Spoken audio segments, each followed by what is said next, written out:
Hello friends, welcome to radiant science. आज का हमारा टॉपिक है प्रोकैरियोटिक सेल। हमने लास्ट टॉपिक पे डिस्कस किया था, जनरल इंट्रोडक्शन हमने डिस्कस किया था सेल का और सेल टाइप्स देखे थे। आज हम देखेंगे प्रोकैरियोटिक सेल का जनरल इंस्ट्रक्शन प्लस उनके कुछ फीचर्स। तो चलिए डिस्कस करते हैं। प्रोकैरियोटिक सेल एक्चुअली क्या है? प्रोकैरियोटिक सेल एक प्रिमिटिव सेल है जिसके पास वेल डिफाइंड न्यूक्लियस नहीं होता है। क्लियर? प्रोकैरियोटिक सेल एक सिंपलर इंटरनल स्ट्रक्चर होता है। It is a simpler internal structure because इसमें किसी भी तरीके की कॉम्प्लेक्सिटी देखने को नहीं मिलती है। Prokaryotic cell also contain some unique structure. क्योंकि ये यूनिसेलुलर है, प्रोकैरियोटिक सेल है, एक ही सेल सभी तरीके के फंक्शन को परफॉर्म करता है, इसीलिए इसमें कुछ तो यूनिक चीजें होंगी ना, इसीलिए हमें इसमें यूनिक स्ट्रक्चर देखने को मिलते हैं। Most prokaryotic cells lack extensive complexity and internal membrane system यहाँ पर नहीं होता है, एब्सेंट होता है। क्यों? क्योंकि ये एक्सटेंसिव बिल्कुल नहीं होगा, बिल्कुल इसमें कॉम्प्लेक्सिटी नहीं होंगी और मेम्ब्रेन सिस्टम नहीं होता है। सिंपल स्ट्रक्चर है यूनिक फीचर्स के साथ। क्लियर? मेम्ब्रेन बाउंड सिस्टम यहाँ पर एब्सेंट होता है। Features of the prokaryotic organism. Membrane bound nucleus यहाँ पर एब्सेंट होता है।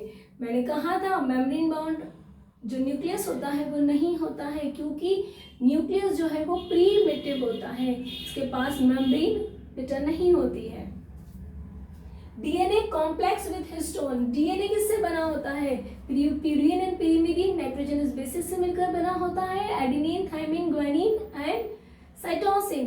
इसके साथ कुछ फॉस्फेट ग्रुप्स होते हैं, कुछ फॉस्फेट लगे होते हैं, शुगर मॉलिक्यूल होता है, इनके साथ कुछ हिस्टोन प्रोटीन की बाउंडेशन होती है जो कि हमें प्रोकैरियोटिक सेल में देखने को नहीं मिलती है, इसलिए ये भी यहाँ पर एब्सेंट होता है।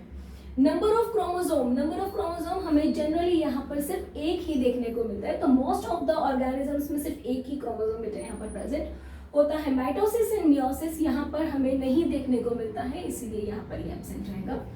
जेनेटिक रिकॉम्बिनेशन एक टेक्निक है बेटा, जिसमें दो अलग अलग जेनेटिक ग्रुप्स जो होते हैं या डीएनए जो होते हैं वो रिकम्बाइन होते हैं और कुछ नया बनता है। तो यहाँ पर हमें पार्शियल देखने को मिलता है, यूनिडायरेक्शनल देखने को मिलता है डीएनए का ट्रांसफर, एक ही डायरेक्शन में हमको देखने को मिलता है। स्टेरॉल जो होता है प्लाज्मा मेम्ब्रेन में यहाँ पर एब्सेंट होता है accept in mycoplasma, but mycoplasma is a exceptional case, यहाँ हमें देखने को मिलेगा।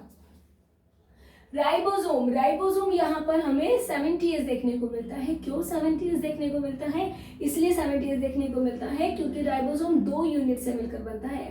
First one is a large unit and second one is a smaller unit. तो first large sub unit and second smaller unit दोनों को मिलाकर जो राइबोसोम हमें मिलता है वो 70s होता है। एस जो होता है वो स्वाइटबर्ग यूनिट होता है, इट्स अ सेडिमेंटेशन कोफिशिएंट। तो यहाँ पर याद रखिएगा कि प्रोकैरियोटिक सेल में 70s राइबोसोम होता है, ये बहुत बार नीट में क्वेश्चन आता है।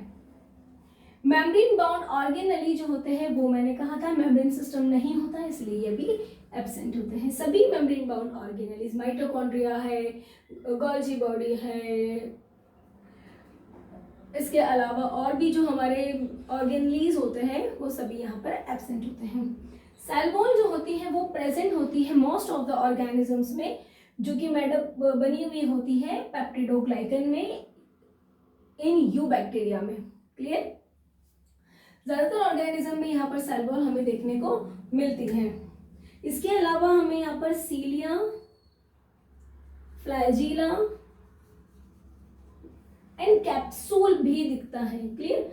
सीलिया, flagella both are the locomotory organ होते हैं इनके, जो इनके सेल वॉल के बाहर होते हैं। कैप्सूल भी इनके आउटर साइड होता है और कैप्सूल जो होता है वो प्रोकैरियोटिक सेल में प्रोटेक्शन का काम करता है। क्लियर?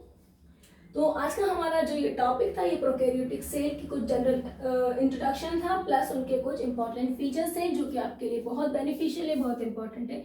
उम्मीद करते हैं आपको ये पसंद आया होगा। If you are like to it and hope you well understand in this lecture, और अगर आपके लिए बेनिफिशियल है तो please like and subscribe my channel. Thank you.